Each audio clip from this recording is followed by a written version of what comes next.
Hi! Hello! Isang magandang hapon po sa bawat isa sa atin.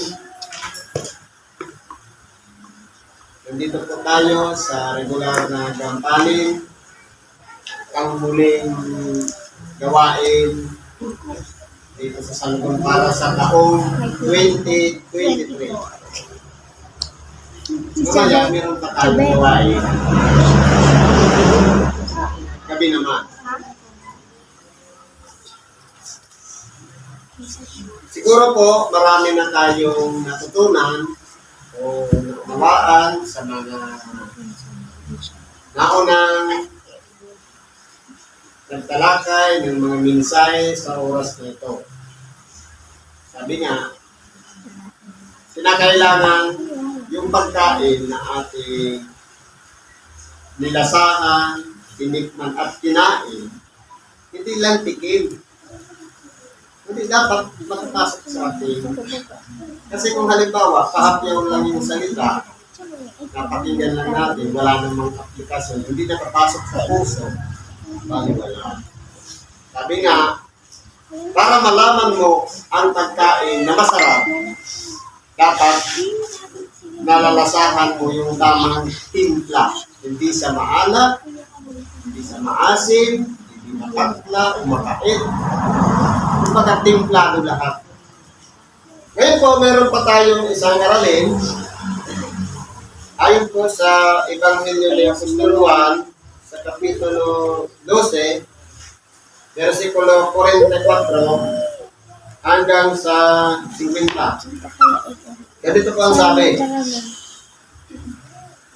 At si Jesus ay sumigaw na nagsabi, ang sumasampalataya sa akin ay hindi sa akin sumasampalataya, kundi doon sa nagsugo sa akin.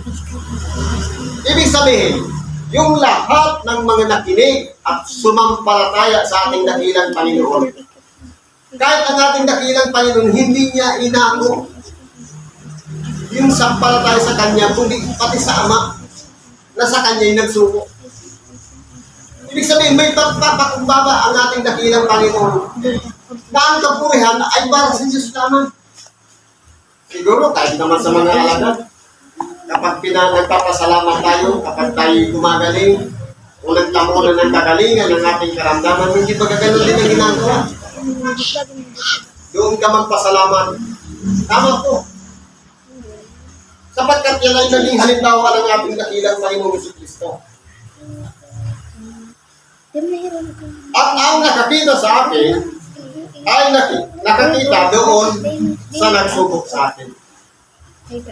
Sabi nga kanina, hindi ba kung pag-aralan po natin ang kalagayan ng ating dakilang Panginoon.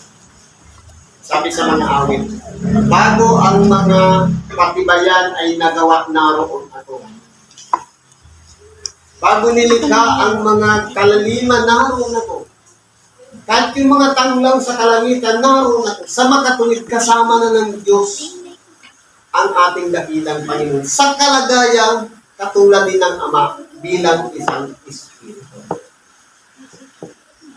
Kahit pag-aralan po natin, nung likhain ng Diyos ang tao, meron na siyang kausap. Anong sabi? Lalangin natin ang tao ayon sa ating wanis. Ayon sa ating larawan. Bakit ang ginamit ating? Hindi ba ang ating ginagamit na yun pag may kausap? Alam nga naman magsalita ng isang lalangin ko ang tao ayon sa aking wangis. Hindi po lalangin natin ang tao ayon sa ating wangis. Ayon sa ating larawan. Sa makatuwid, ang kalagayan ng tao, ang mukha ng tao, o larawan ng tao, o wangis ng tao, ay wangis ng Diyos. Perfect ang makagawa ng Diyos. Bakit may sinasabi yung may pangit, may maganda?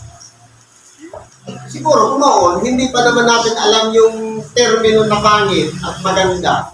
Ano yung batayan? Bakit siya naging pangit? Ano yung batayan? Bakit siya naging maganda? Ano yung pinagbasisinukat-sukat mo ba yung mukha niya kaya siya maganda? O hindi ba wala sa arrangement yung mukha kaya siya naging pangit? Katulad din naman yan ng malayo. Halimbawa, sabihin mo malayo ang Laguna.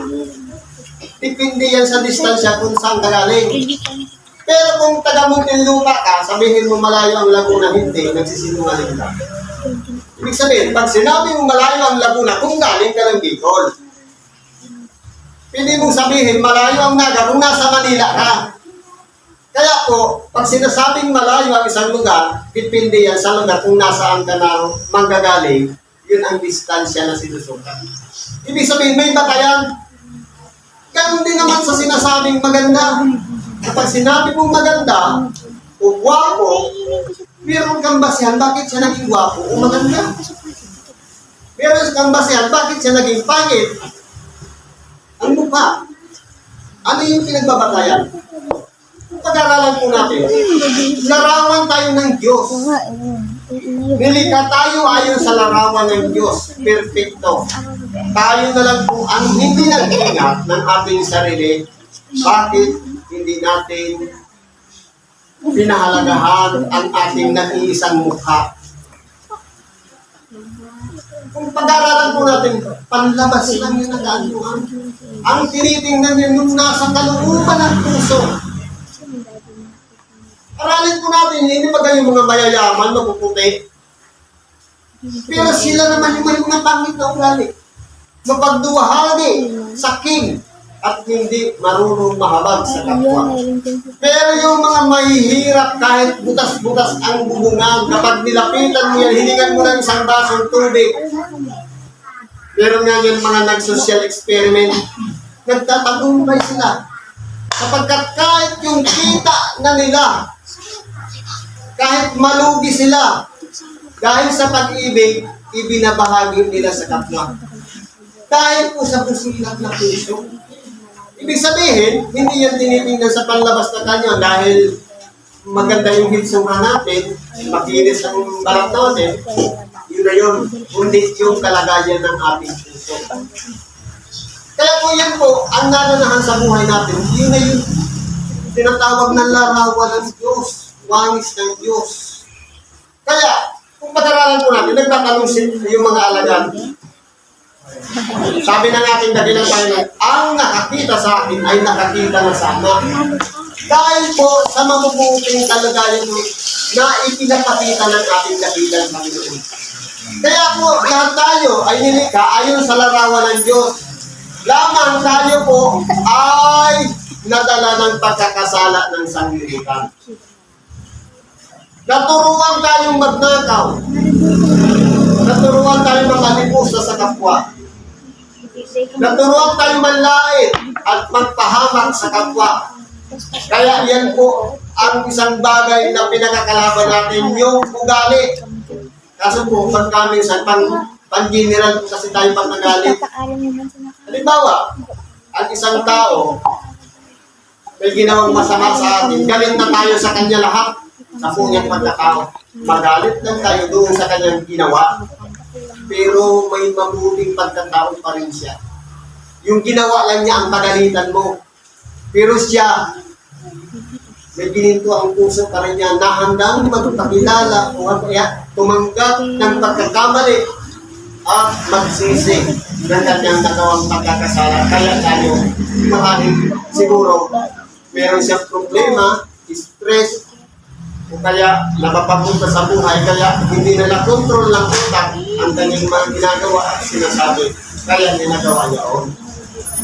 Kaya lahat po tayo ay nilikha ayon sa larawan ng sumasama lang tayo. Sabi nga sa ibang bagay na malalakas sa David, ang masasamang kasama ay sumisira ng mga magagandang ugali.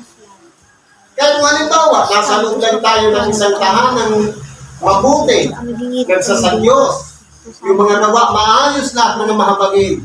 Kapag napasama tayo sa masasamang tao, o masasamang kasama, at na-influensyahan yung ating ugali, ganun din ang mangyayari pag uwi natin. magiging masama na tayo. Ibig sabihin, kahit yan pa ay magnanakaw, mamamatay tayo, may gininto ang puso para yan nandiyan sa kanyang kalooban. Lamang ay hindi siya nagigising, natutulog lang. Pero kapag yan ay nakatanggap ng aral o salita ng Diyos, yan po ay lalabas. Kaya yan po yung sinasabi na ating dakilang Panginoon. Kung ipinapahayag niya ang kanyang sarili, ang nakakita sa kanya, nakakita sa Ama, ilarawan din tayo ng Ama. Larawan din tayo ng Anak. Bakit hindi natin pairalin yung kabubihan para sa ating kapwa? Para kahit tayo, sasabihin din natin, ang nakakilala sa akin, nakakilala na rin sa kay Kristo, at nakakilala na rin sa Ama. Dahil sa tayo ay sumusunod sa kalooban ni Kristo, sa mga kautusan ni Kristo, sa mga aral ni Kristo, yan po ay lahat ng buhat sa Diyos. Ano po sabi dito? Ako'y naparito na isang ilaw sa santidad, upang ang sino mang sumampalataya sa akin ay huwag manatili sa kadiliman.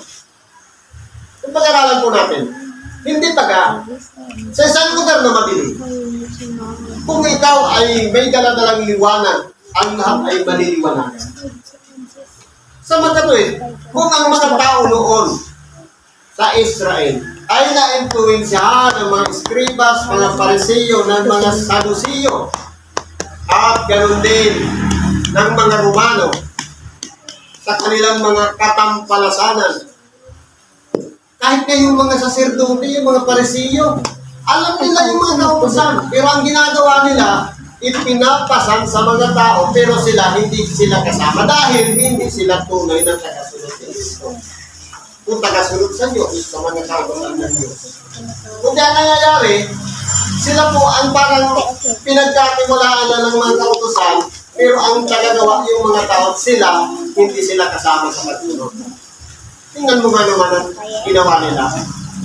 Kaya mapapahamak lang yung sumusunod sila, exempting sila sapagkat ayaw nilang magpasakot doon sa kautusan. Ano ba sabi dito? At kung ang sino mang tao'y nakikinig sa aking mga pananalita at hindi ingatan, halimbawa, yung mga tao na nakikinig ng mga salita ng ating dakilang Panginoon. Ano-ano po ba yung mga salita ng ating dakilang Panginoon?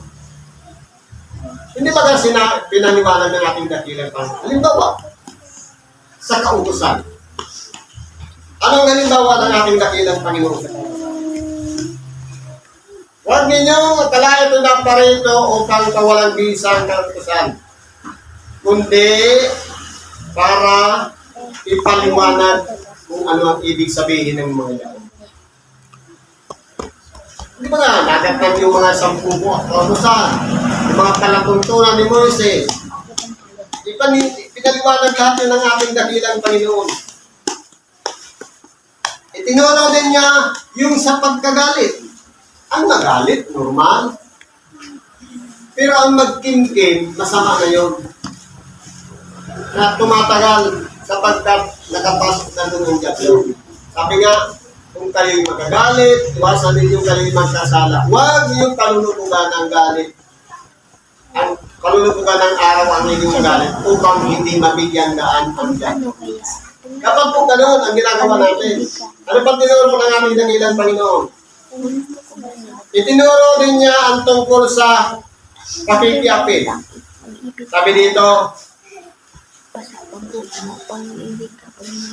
ngunit ngayon sinasabi ko sa iyo, ang sino mang tumingin ng may mahal na pagnanasa sa isang babae, sa isip niya, nakiapid na siya sa babae niyo. Paano kung halimbawa ay may babaeng dumaan sa harap mo? Nakiapid na ba? Sabi nga, ang ating mata may tamang size lang ng visual. Diba kung halimbawa dalawang mata, hanggang dyan lang. No? Pag tumingin tayo sa gitna, hanggang dyan lang. Kung dadaan talaga yan sa harap mo, makikita mo talaga siya. Kaya tayo na naka-short lang, makikita mo talaga siya. Pero, kung halimbawa, lumagpas na, Doon sa visual na kaningin mo, lilingon mo, yun. Yun na yung pagkakasala dahil may dikta na yung utak. Pero kung sa kawalan, kahit nakita mo yan na nakahubad yan, hindi mo nga alam na nandiyan siya dadaan. Pero kapag yan ay lumagpas na, tapos nilingon mo, yun na yung pagkakasala. Ano pa? Tungkol sa panunumpa. Sabi nga, oo kung oo, hindi kung hindi. Kapag tayo susumpa, halimbawa, sa atin, hindi ba bago tayo tinawag, tumanggap ng bautismo ng Espiritu Santo, ano ang narinig sa atin? Opo.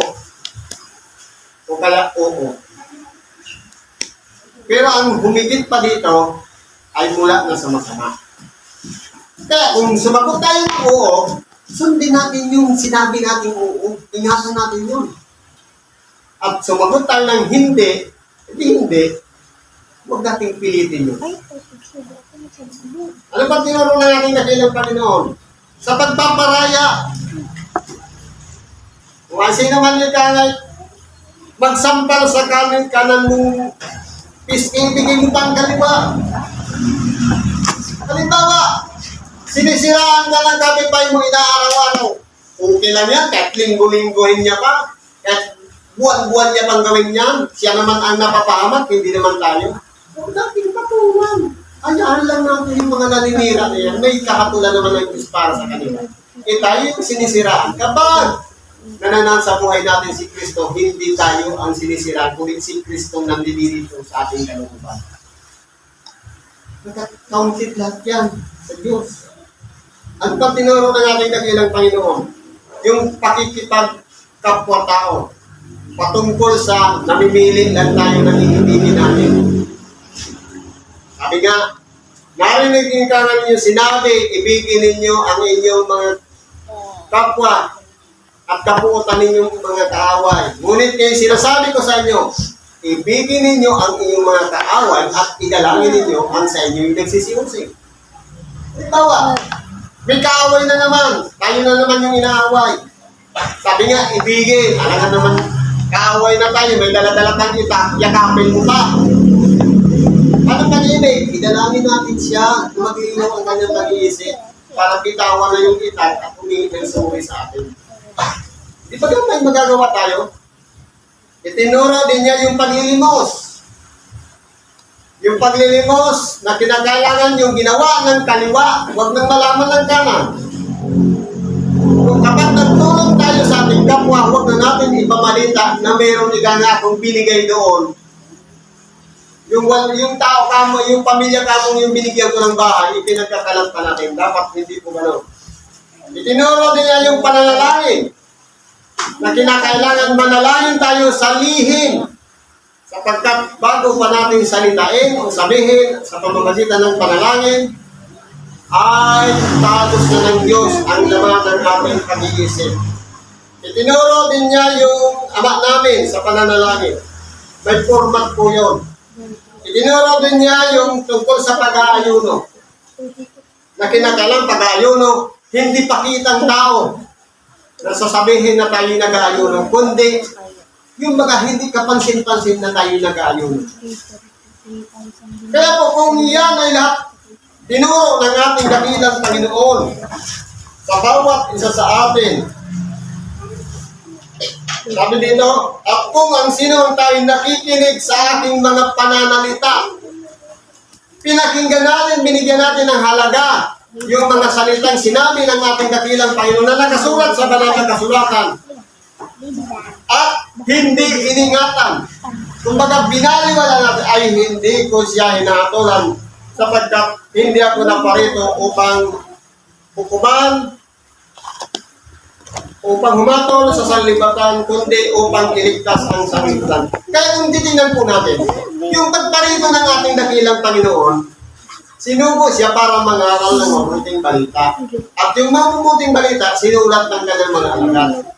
Yung pagpunta niya una, para tubusin ang sanlibutan sa pamamagitan ng pagkakaluog niya ng kanyang buhay, hindi pa para paghatol. Pero may iniwan po siyang mga salita na kanyang sinalita Ano po yun? Sabi nito, ang nagtatakwil sa akin. Halimbawa, tinatakwil natin si Kristo. At hindi tumatanggap sa aking mga pananalita ay mayroong isang hahatol sa kanya. Ang salitang aking sinalita at ay siyang hahatol sa kanya sa huling araw.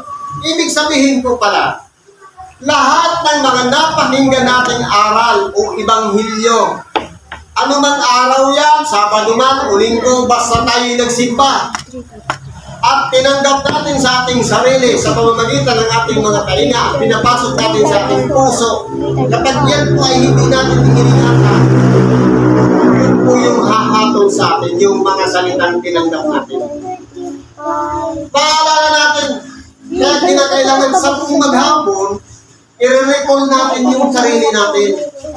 Ano kaya, wala ba akong nalabag ngayong hapon na to, bago ka manalangin, bago matulog? Kaya hindi natin alam, baka yung huling tulog mo na pala, hindi na pala magising. Dapat makikipagsulit tayo sa Diyos sa bawat gabi sa oras ng ating pananalangin. Kung tayo may nalapas tayo na kapwa, may naduhado ba tayo, may napiso pa tayo, may napahamak pa sa atin. Pagkatapos saka tayo magpahinga ng ating kapwa. Dahil, yun po yung hahatol sa atin kung hindi po tayo nakapagsisi. Yung mga salitang sinalita ng ating dakilang Panginoon na binabasa natin. Kung halimbawa, hindi natin na-recall, basahin mo rin natin sa banal na kasulatan. Malamang mabubuksan ang ating pag-iisip sapagkat yan, nandyan lang yan sa banal na kasulatan. Sasabihin natin, tama ba yung sinabi ni Brad? Basahin natin sa banal na kasulatan. Nandyan lahat yan. Ano ba sabi dito? Sapagkat ako'y hindi nagsasalita na mula sa aking sarili. Kundi ang Ama na sa akin ay nagsugo, ang siyang nagbigay sa akin ng utos kung ano ang dapat kong sabihin o kung ano ang dapat kong salitain.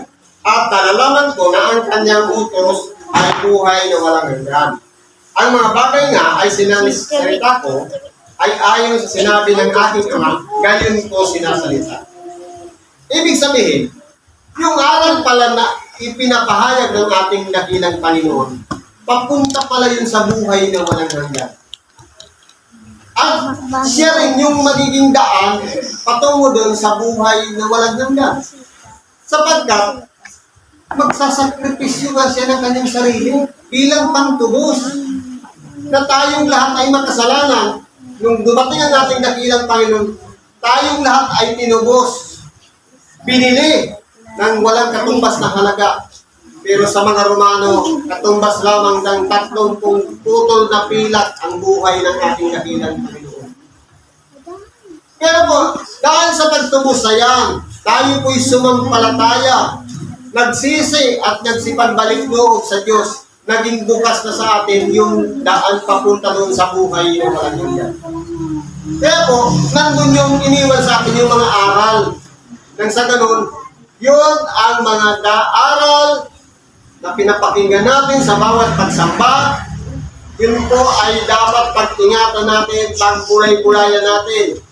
At ganun din, ilagay natin sa ating mga puso at gawin nating batayan sa ating pamumuhay o pakikisalamuha sa kapwa yung mga aral na sinalita ng ating dakilang Panginoon.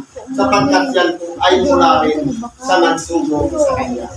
Sa makatuwid, ibinigay ang salita para sa ating dakilang Panginoon, para salitain niya, para sabihin niya, at para isulat sa mga banal na kasulatan. At ito naman yung binabasa natin sa pamamagitan ng pananampalataya natin kay Kristo.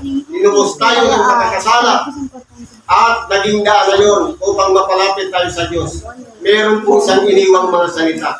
Yun ang gawin nating batayan sa pang-araw-araw na pumupuan. Kung halimbawa yung pananalita ng ating dakilang Panginoon, magulo. Dahil dinaan niya sa mga talinhaga. Hingin natin sa Diyos na pagtubayan tayo ng Espiritu Santo. Sabi nga sa Santiago 1:5-6, kung nagkukulang sino man sa iyo ng karunungan, humingi sa Diyos at siya'y magbibigay ng sagana at hindi na lumabas. Kaya po, sa Diyos tayo humingi ng karunungan upang sa ganun ipaunawa sa atin ang mga aral na ating binabasa kung iyan man ay hindi natin maunawaan sapagkat yan ay inihayag ng ating dakilang Panginoon para sa mga tao na may kalooban lamang ng Espiritu Santo o kalooban ng Diyos na kilala o magtanggap ng kanyang mga aral sapagkat pwede yung gamitin ng ibang mga masasama katulad ng mga eskribas at pariseyong kaya pininaan niya lahat sa kalimatan. Siguro po hanggang dito na lang yung pag-ibigay natin sa oras nito. Salamat po sa Diyos at pagpalain naman naman ang ating kahilingan sa Diyos at kaluluwa ang lahat ng kasagutan. Sa pangalan ng Kristo, salamat at pagpalain. Happy New Year!